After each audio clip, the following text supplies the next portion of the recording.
kembali lagi bersama aku, Dina, dalam Orkes Obrolan Karyawan Eksis.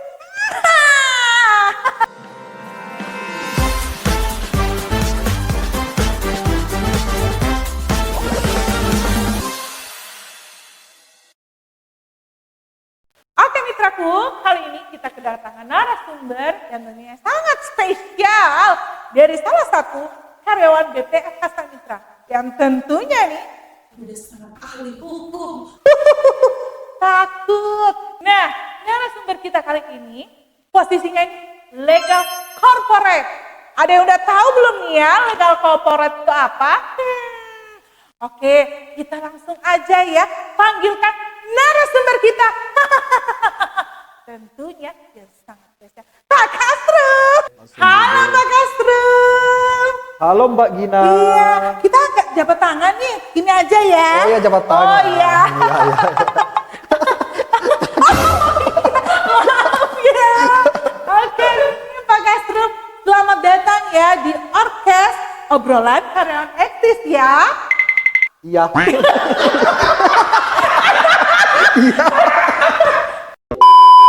Oke nih Pak Kasrum nih. Ya Bu Gina. Sehat-sehat Pak?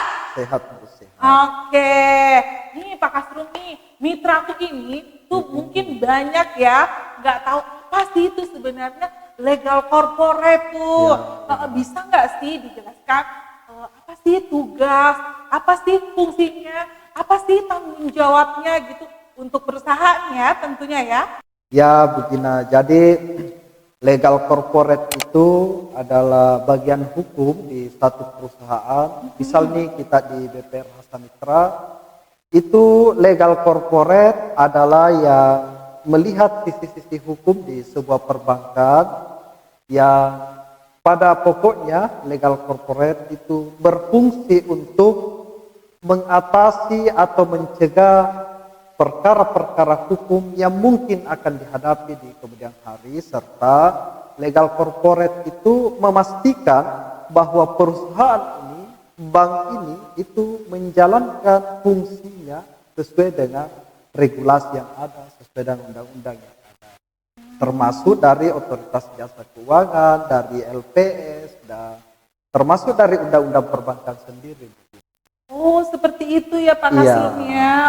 Berbicara tentang hukum nih Pak Kasrum ya, ini saya aja udah keringatan Pak Kasrum, takut kayaknya dengar ya, berbicara masalah hukum gitu ya Pak Kasrum ya.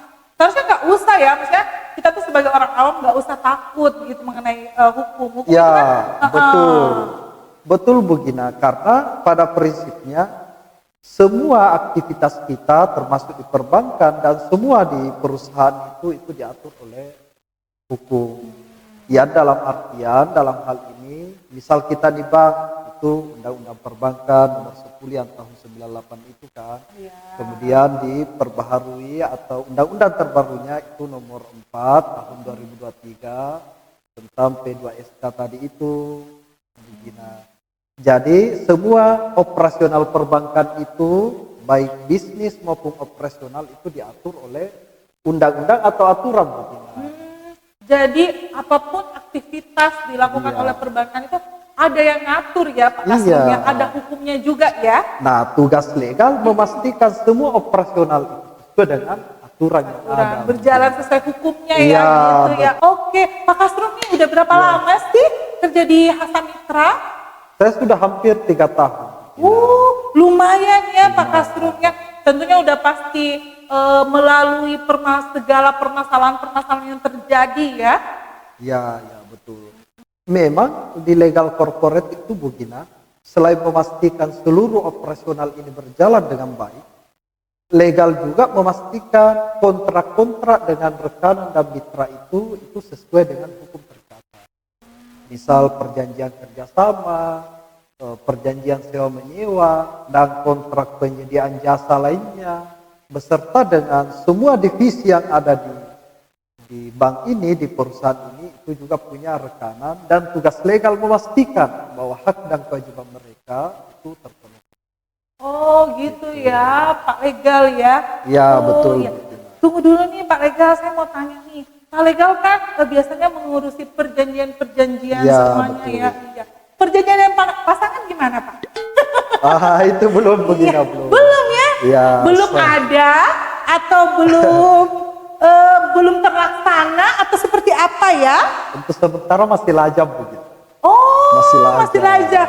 Oh, sekalian promosi ya. Nggak apa-apa Pak Kasrum ya. Pak Legal ini nih, kan tadi ya Pak Legal udah Pak Kasrum, masa Pak Legal tahu Pak Kasrum. Pak Kasrum ini udah menjelaskan kalau seorang legal corporate itu mengurusi segala macam kegiatan operasional di bank itu yang tentunya harus berjalan sesuai pada aturannya ya. Apa sih tantangan terbesar gitu yang dihadapi dalam menjadi legal corporate selama 3 tahun di BPRH Samitra? Ya, tantangan terbesarnya Bu Gina yaitu negosiasi dengan rekanan dan mitra terkait isi perjanjian kerjasama. Itu saja sih Bu. Pun kalau perkara-perkara di BPR Samitra itu sendiri cukup aman dan karena mereka menjalankan fungsi-fungsi dan aturannya itu dari awal. Jadi tantangan terbesar sejauh ini bukan tantangan sih, lebih pada konsentrasi kita bekerja di perbankan karena memang perbankan itu semua diatur. Termasuk misalnya surat menyurat, termasuk misalnya pemberian kredit, termasuk penempatan deposito itu sudah kami atur dan sudah semua sesuai dengan aturannya. Jadi ini juga yang membuat untuk kita tidak ragu untuk mengambil kredit dan menabung di Samitra. Oh, tentunya luar biasa sekali ya posisinya Pak Kasrumnya mencakup keseluruhan ya. Kenapa sih Pak Kasrum memilih menjadi legal corporate? Kenapa nggak memilih jadi yang lain Pak? Kayak misalnya nih ya, jadi marketing kredit atau jadi CS. Ya, kenapa sih Pak Kasrum lebih memilih menjadi posisinya itu menjadi seorang legal corporate? Ya, baik. Yang pertama saya mendaftar di BPR Samitra itu Bu Gina itu legal officer di cabang Bone. Jadi saya ini pernah tugas di cabang Bone sebelum jadi legal corporate di kantor pusat ini. Oh, gitu ya. Ya, jadi memilih legal itu karena sesuai dengan basic jurusan saya dan basic keilmuan saya yaitu hukum. Saya juga pernah pendidikan profesi advokat Bu Gina. Nah, karena alasan-alasan itulah sehingga kayaknya yang paling cocok ya legal. Nah, setelah masuk di legal corporate, ya pekerjaan ini betul-betul dicintai sekalipun padat, tetapi tidak mengurangi semangat kita untuk menjaga perusahaan, untuk membuat perusahaan ini sesuai dengan aturan-aturan yang ada. Begitu Bu Gina. Jadi sambil juga menjadi konsultan hukum. Nah, kita itu kalau di legal itu sesekali jadi konsultan hukum Bu Gina. Misal nih teman-teman karyawan di operasional atau di bisnis bertanya tentang hukumnya, harus kita kasih konsultan.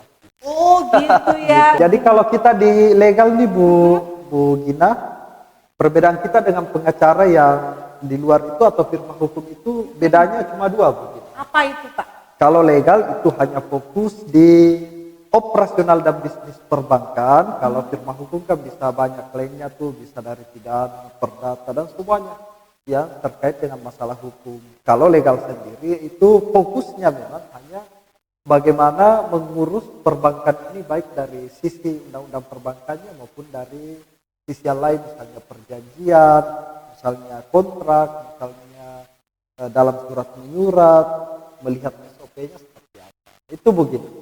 Gitu ya, itu bedanya ya Pak Kasrumnya. Oke, Pak Kasrum, kalau saya mau tanya nih, siapa sih yang bisa mendaftar gitu atau siapa yang bisa jadi legal corporate, siapa saja gitu? Maksudnya mungkin dari lulusan mana, ada pengalamannya apa seperti itu? Ya Bu Gina, jadi menjadi legal corporate itu memang ada secara khusus syaratnya itu diatur. Yang pertama harus jurusan hukum Bu Gina. Oh gitu. Harus jurusan hukum. Kalau jurusan ekonomi nggak bisa? Disyaratkan. Nggak bisa. Ya. Oke. Ya, harus hukum. Terus yang kedua, minimal dia punya pengalaman misalnya di notaris, misalnya di kantor-kantor hukum, di kantor aparat penegak hukum. Nah itu bisa. Sepanjang tidak terikat di terikat kontrak atau dinas di negara misalnya seperti PNS, polisi, TNI itu enggak bisa. Nggak bisa ya. Oh ya. Jadi itu memang harus jurusan hukum. Iya, harus begini. Dan punya pengalaman sebelumnya ya. Iya, punya pengalaman. Jadi advokat ya. Karena memang kita khusus mengurus ya itu perbankan begini. Dan hukum perbankan itu berbeda dengan hukum di luar sana yang dikenal oleh orang-orangnya orang banyak. Jadi hukum perbankan itu satu ketelitian, kedua karena bisnis kita adalah bisnis keuangan. Jadi kita bergerak di bidang keuangan, betul-betul kita menjalankan fungsi-fungsi aturan termasuk di legal sendiri untuk apa? Supaya kita bisa dipercaya sebagai bank yang menjaga uang nasabah atau melakukan prinsip kehati-hatian. Gitu ya. Oke deh Pak Kasrum, tadi kan disinggung juga ya Pak Kasrum ini yang mengurusi tentang kredit, yang mengurusi tentang deposito, tabungan. Nah, kalau secara aturan OJK tuh kalau misalnya kita deposito itu di Hasa Mitra, itu ada bunga tersendirinya, itu Pak Kasrum ada pantau gitu ya, bilang ini harus sesuai dengan ketentuan. Betul, betul Bu. Jadi semua memang kalau kita deposito atau ambil kredit di Hasa Mitra ini Bu, itu sudah diatur menggunakan prinsip kehati-hatian sesuai dengan tujuannya, termasuk kalau kita nabung di BPR Hasa Mitra itu dijamin loh Bu. Oh dijamin Nah, ya, tentunya aman kalau gitu ya. Ya Pak Kasrum, aman, ya. jadi dana nasabah itu dijamin oleh LPS namanya Bu. Jadi siapapun yang menempatkan dananya di BPR Hasa Mitra itu dijamin Bu. Dijamin Nah ya. kalau misal ada nih debitur-debitur atau nasabah-nasabah kita di luar sana yang merasa nggak sesuai atau masyarakat umum nggak sesuai, bisa kok melakukan pengaduan dan bisa ditembuskan ke legal. Oh gitu ya, gitu. oke deh. Jadi kalau misalnya ada yang tidak sesuai dengan aturan ya, Ya. Pak Kasrum itu bisa langsung mengajukan pengaduan ya, Iya, bisa betul. langsung ke Pak Legal. Ya, melalui Iya. website teman-teman marketing communication. Oke. Jadi kita ini di BPR Hasa Mitra kita punya banyak divisi nih Bu. Nah divisi-divisi itu punya tupoksinya tersendiri, termasuk pengaduan tadi itu dipantau oleh marketing communication. Jadi ada divisi Markom namanya, yang itulah yang meneruskan ke bagian-bagian terkait, termasuk meneruskan ke legal. Dan dijamin identitasnya dirahasiakan. Jadi aman. Aman. Dijamin ya Pak Kasrum ya. Dijamin. Pak Kasrum nih kalau diberikan kesempatan nih, ini kali-kali bosnya Pak Kasrum nih nonton kali ya. Ini kalau misalnya diberikan kesempatan untuk mutasi, Pak Kasrum itu maunya di divisi apa sih? Belum kepikiran Pak. Belum kepikiran. Belum Terlalu kepikiran. cinta ya, Iya. terlalu sayang dengan posisi Iya, dan pekerjaannya Pak Kasrum sekarang ya. Iya.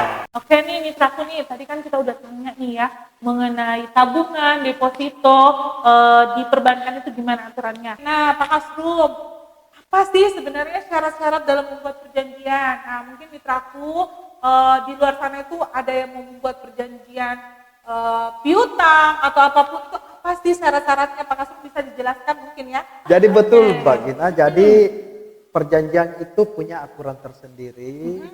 Pada umumnya nih Mbak Gina, di pasal 1320 itu Kitab Undang-Undang Hukum Perdata melakukan perjanjian itu ada 4. Ada 4 ya. Nah, yang pertama adalah adanya kesepakatan.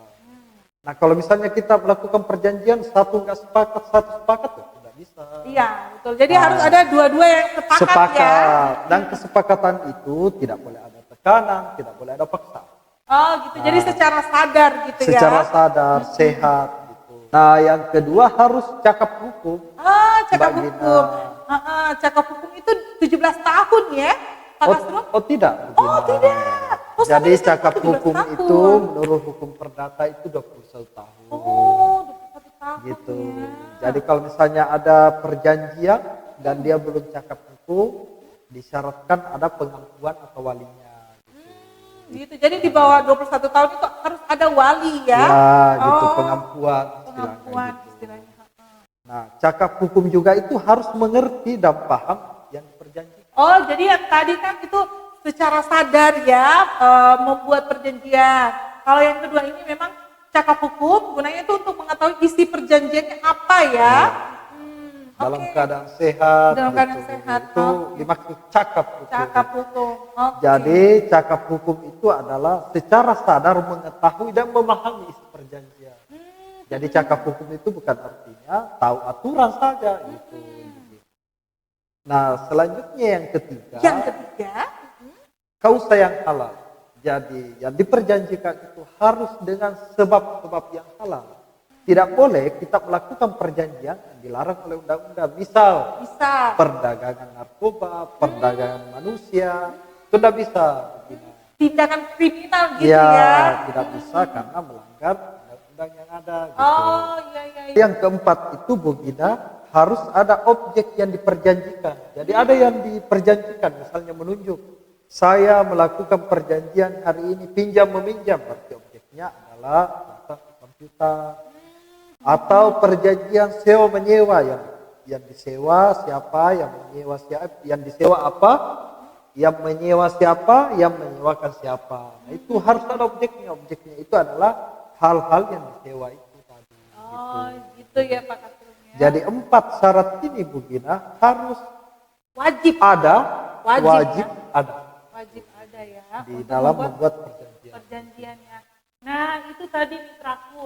Syarat-syarat dalam membuat perjanjian itu ada 4 dan itu wajib untuk ada dalam sebuah perjanjian ya, Ya, Pak Kasrum ya. Oke, terima kasih ya Pak Kasrum ya atas ilmunya mengenai hukum, cara-cara perjanjian yang semua Pak Kasrum berikan kepada mitraku pada hari ini ya. Terima kasih Pak Kasrum. Nah, terakhir nih Pak Kasrum, mungkin ada pesan, ada quote yang mau disampaikan oleh Pak Kasrum untuk mitraku nih mengenai hukum, mengenai aturan dalam kehidupan ini. Jadi hidup itu penuh dengan aturan. Jika tidak mau diatur, maka hiduplah sendiri. Terus Bapak masih sendiri sekarang, berarti nggak mau diatur Pak ya? Ya, begitu. Nah, yang terakhir nih ada quotes-nya dari Socrates. Hidup yang tidak direnungkan maka tak layak untuk dijalani. Terima kasih. Oke, tepuk tangan dulu dong. Wow, luar biasa sekali ya pesan dari Pak Kasrum untuk kita semua mitraku ya pada hari ini. Oke deh mitraku, sampai ketemu di orkes selanjutnya dengan bintang tamu yang lebih spesial lagi. Oke,